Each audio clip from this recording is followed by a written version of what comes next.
Hey guys, welcome to You Don't Know Ball. Welcome to Mock Draft Madness. We are in day 8 of doing a mock draft every day until the NFL draft on April 25th. As always, if you don't know ball and want to know ball, be sure to subscribe, leave a like, let me know in the comments your favorite and least favorite pick in this mock draft. Also, if you have trade suggestions or position suggestions for your team, let me know and I will try to implement that in. We're going to be doing a mock draft every day. They're not all going to be great, and they're not all going to be the same. We're going to have some players going late in the rounds that aren't probably expected to because we don't know what's actually going to happen. So what I'm going to do today is a little bit something different that I've been doing the last couple days. I'm going to do no trades this mock. I've been doing trades every single mock these last couple days, and I just want to mix it up. I want to do it where these teams are drafting right now because we don't know what trades are actually going to be happening. So I am going to kick off the draft right here, and I am going to have the Bears going Caleb Williams. And also I'm going to try to do kind of what I think mixed with kind of like positional need. So I think the Commanders are probably going to go Jaden Daniels, number 2. He's been flying up draft boards a little bit more, and I think teams are a little bit lower on May than they were at the start of the process. But who knows? Could just be combine draft fatigue, kind of like last year with Bryce Young, C.J. Stroud. But at the end of the day, Stroud was probably the better guy. And then there was also the talks about Will Levis going in the first as well. So we're going to have Drake May going to the New England Patriots. And then at number 4, Marvin Harrison Jr. to the Arizona Cardinals is really easy.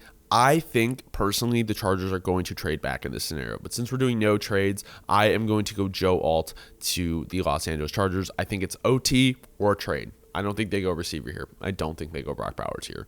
Maybe if they trade back far enough and get enough draft capital, they'll go Brock Bowers. But I really do think it's a tackle. I mean, if you look at Greg Roman, you look at Jim Harbaugh, they're all about running the ball, and they're going to want pass protection. So now we're sitting here at 6. So I think, personally, that if J.J. McCarthy is sitting here at 6, the Giants are going to take him. They are done with Daniel Jones. I don't see them getting a vet. And I don't see them taking Bo Nix. I don't see them taking Michael Penix. J.J. McCarthy is a guy that Dable can attach to and say, I need to develop him. He developed Josh Allen, and he has that. So if he says, you know what, I want to draft J.J. McCarthy. I want him to be my quarterback. They extended Daniel Jones after a season they shouldn't have extended Daniel Jones, and now they're in a position where they don't want him, and they need a quarterback. They're high enough to get the 4th quarterback off the board, who is argued to be possibly the 3rd quarterback off the board now. So if J.J. McCarthy is sitting here for the Giants at 6, they can't pass him up. At number 7, we have the Tennessee Titans. I believe they are going to take a receiver here. Rand Carthon came out and said that he wants to target offense, and while that could be a tackle, I do truly believe that they're going to go with a wide receiver here to give Will Levis more weapons to really see if he is the guy. So now it comes down to, do you believe it's going to be Malik Neighbors, or do you think it's going to be Rome Odunze? I personally think Rome Odunze, I personally believe Malik Neighbors is probably the better prospect. But I feel like the Titans like Rome Odunze better. And maybe that's character, maybe that's performance. I don't know what it is. I think the Tennessee Titans would lean Rome Odunze here. So that leaves us in an interesting spot with the Atlanta Falcons. I personally believe they are going to go edge here. And I think Dallas Turner makes the most sense. You're giving Raheem Morris, a weapon to work with. And at the end of the day, the defense has a lot more holes than the offense. Obviously, you have to fix the wide receiver room. But you can go get a wide receiver 2 in free agency. And this wide receiver class is deep, so you can draft a wide receiver 3. So, with that being said, Dallas Turner to the Atlanta Falcons. At number 9, if you're going to draft Caleb Williams, you're going to take Malik Neighbors as well. It's going to be Malik Neighbors or Rome Odunze for the Bears. If either of them are there at 9, I think they're going to run in the card pretty easily here. At number 10, I have the New York Jets taking Talise Fuaga. I think with Breece Hall there, they're going to want to run the ball, and they don't want to put all the pressure on Aaron Rodgers. I know it's going to be a big thing because you need to win very soon with Rodgers. You don't know how many years he has left, and that O-line has been bad. It has to be tackle here. It has to be some type of O-line. And Talise Fuaga, I think, gives you the highest upside to probably win in this short window than all these other guys, because I think Fuaga is a pretty good pass protector, but I think he's a great run blocker. The rest of the guys, I don't think they're excellent at anything. I just think they're really, really good, if that makes sense. So I would take like the high of Talise Fuaga in the run game. At number 11, we have the Minnesota Vikings, and this is an interesting spot for them because, you know, they need a lot of things here, and it's tough, man. They don't need any skill weapons. They're gonna need defense. So I'm thinking maybe they go. I'm gonna give them Jared Verse. I'm gonna give them an edge because Danielle Hunter is probably gone. I know they need help on the interior, but I also wouldn't rule out the Vikings taking a corner here as well. But I think D-line help is a little bit more pressing at the moment.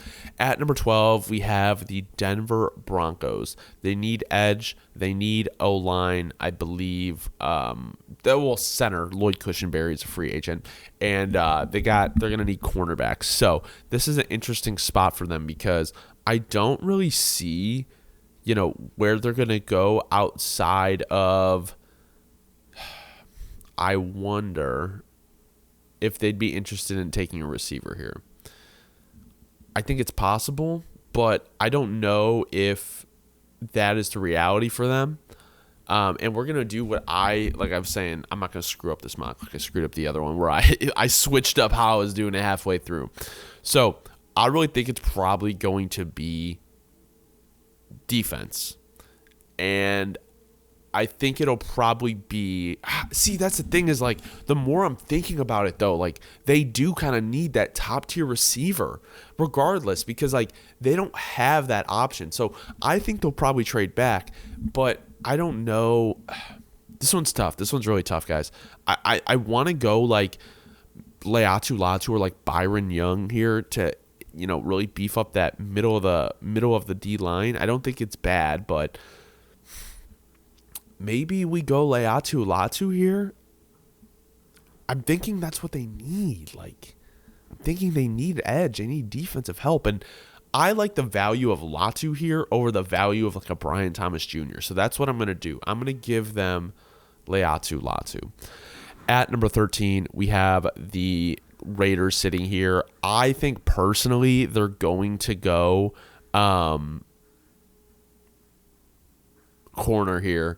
And I like the idea of Terrion Arnold to the Las Vegas Raiders. I think that makes the most sense for them. At number 14, we have the New Orleans Saints. I believe they're going to go O-line here.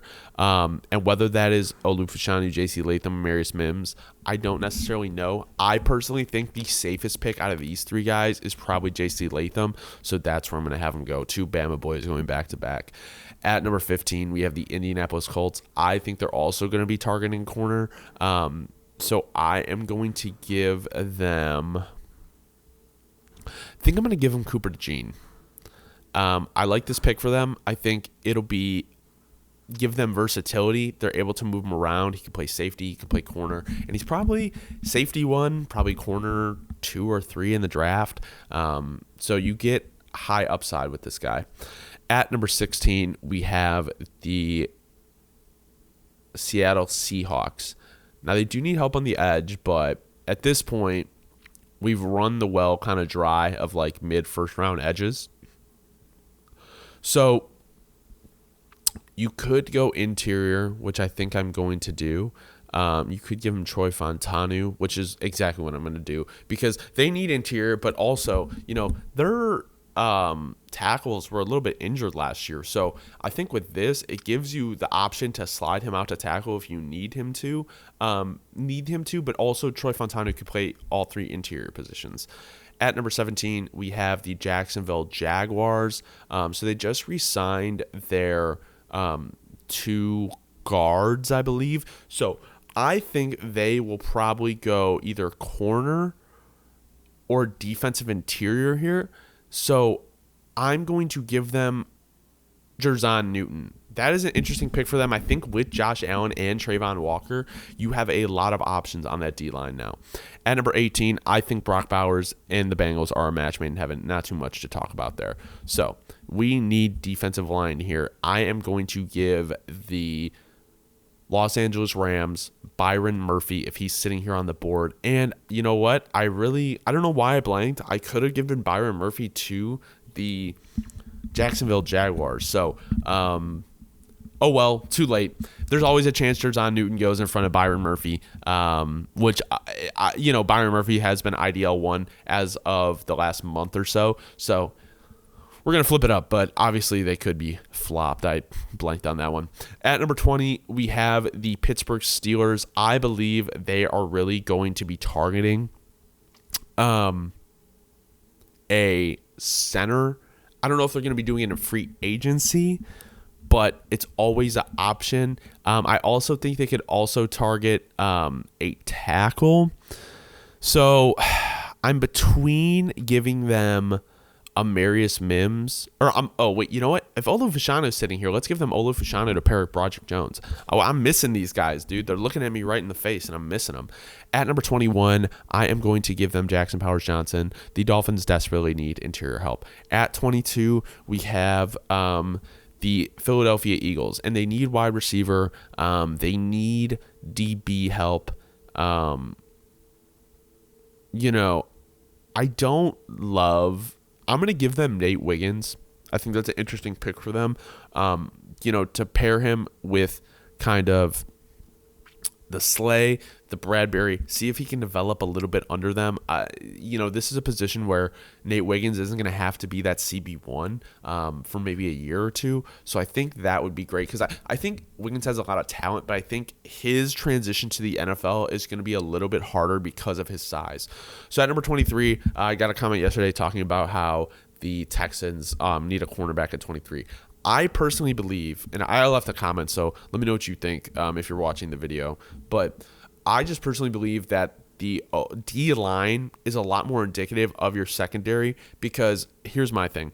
Yes, I know the depth isn't necessarily there at secondary, but you have Stingley, you have Petrie, and you have Jimmy Ward, who I think are all really solid guys, okay? Most of your D-line are free agents outside of Will Anderson Jr. So you have depth guys that really shouldn't be starters being there or starting. So at this point, unless you re-sign some guys, and I'm sure you guys will sign some people in free agency, that's not a doubt in my mind. I think, though, the value of D-line at this stage in the draft is probably higher than what's going to be left on the board at center, at least how that board played out yesterday, where it was like Nate Wiggins and Khalil McKinstry, and I'm not too high on either of those guys. So what I have here is I'm going to have Quinyon Mitchell pairing with Stingley Jr. With the secondary. Now, I think that really bolsters your secondary, but here is where I have not issues with that. I don't have an issue with it. I guess it's much more of a philosophy thing. If your D-line isn't able to get to the quarterback, because I think Renard is going to be gone, I don't think they're going to pay him what he's going to get paid in free agency. It puts a lot more stress on your secondary, and the issue is when you leave your secondary exposed for longer, the wide receivers are going to get open. I think to improve your secondary, you really, really need to have a dominant D-line. So I think that's always first-round guys. Now, if you're able to get a corner who is a game changer, then yeah, you can take them. But I just don't think the issue with the corner this corner class is I don't think there's a guaranteed CB1. Like, yes, Quinyon Mitchell, Terrion Arnold, Cooper DeJean, all those guys can be top 3. But it's not conviction like Witherspoon last year. So I like the pick of anything really defense to the Texans. So I think Quinyon Mitchell would pair very, very nicely with Stingley Jr. At number 24, we have the Dallas Cowboys. I'm going to have them taking Amarius Mims to replace Tyron Smith. At number 25, we have the Green Bay Packers. Safety is sitting right here. which is really easy for them. You have TJ Tampa, you have Khalil McKinstry. Not too high on either of them. I think I'm just going to give him Tyler Nubin. They really need that safety, and I think he's safety one, no doubt, unless you're, crediting Cooper DeJean to be that CB1. At number 26, we have the Tampa Bay Buccaneers.